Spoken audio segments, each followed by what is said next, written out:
ایک عرصہ سے ہم اس بات کو رکھتے آ رہے ہیں کہ جو بندہ حدیث کا منکر ہوتا ہے وہ بالآخر قرآن کا بھی منکر ہو جاتا ہے، اور یہ بات روز روشن کی طرح عیاں ہو چکی ہے۔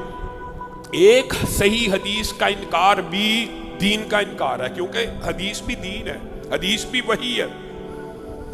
اس انکار کی اگر کوئی بندہ جسارت کرتا ہے تو گمراہی کے رستوں پہ چلتا چلتا دین کی مبادیات اور دین کے اہم اصولوں اور قرآن کا بھی انکار کر دیتا ہے، جس کی سب سے بڑی مثال عصر حاضر میں جوید احمد گاندھی صاحب کا حالیہ فتوی ہے، اور بڑے فخر کے ساتھ اپنے پیج پہ خود لگایا ہے کہ احمدیوں، قادیانیوں، خسرویوں، پرویزیوں، چکڑالویوں، منکرین ختم نبوت کے پیچھے نماز پڑھنے کا حکم کیا، ٹائٹل یہ دیا احمدیوں کے پیچھے۔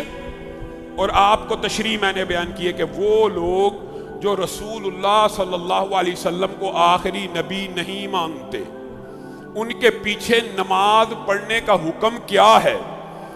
گاندھی صاحب جواب دیتے ہوئے کہتے ہیں کہ جو بندہ اپنے آپ کو مسلمان کہتا ہو، آپ کون ہوتے ہیں اس کو دائرہ اسلام سے خارج کرنے والے؟ بلا جھجک اس کے پیچھے نماز پڑھیے، اگرچہ وہ قادیانی ہی کیوں نہ ہو۔ انا للہ و انا الیہ راجعون۔ جوید احمد گاندھی صاحب، آپ نے یہ اصول کہاں سے لیا کہ کوئی شخص اپنے آپ کو مسلمان کہے تو وہ مسلمان ہی ہوگا؟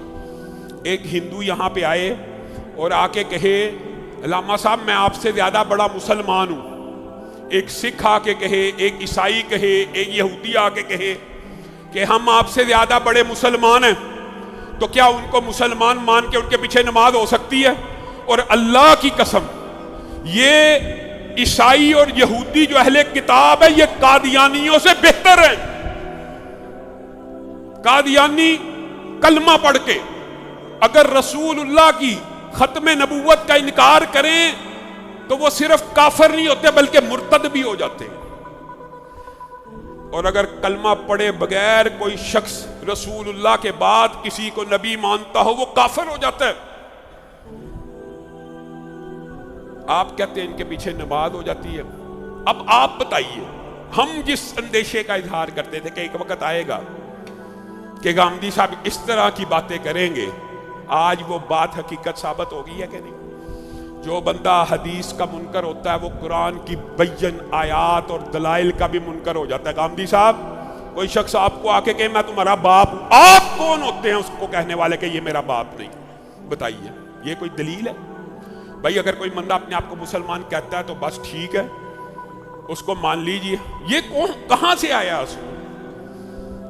یہ کہاں سے گڑا؟ یہ کس محدث کا بیان ہے؟ یہ کہاں پہ رسول اللہ صلی اللہ علیہ وسلم نے کہا ہے ختم نبوت کا انکار کرنے والا مسیلمہ کذاب، جس کا مؤذن اپنی اذان میں اشہد ان لا الہ الا اللہ کے بعد اشہد ان محمد رسول اللہ پڑھا کرتا تھا؟ صحابہ نے ان سب کو مرتد قرار دیا تھا کہ نہیں؟ ان کے پیچھے نمازیں پڑھی تھی کہ ان کے خلاف جہاد ہوا تھا؟ آپ کہتے ہیں ان کے پیچھے بھی نمازیں پڑھ لیں، یہ جی مسلمان جو ہیں۔ پھر اپنا ہی فتویٰ یہ ہے، اپنا بندہ آپ اپنے دام میں آ جاتا ہے، اپنا فتویٰ یہ موجود ہے جو رسول اللہ کی ختم نبوت کا منکر ہے وہ کافر ہے، کچھ عرصہ پہلے دیا تھا۔ ان کے نزدیک کافروں کے پیچھے بھی نماز پڑھنا جائز ہے۔ آپ اندازہ لگا لیجیے۔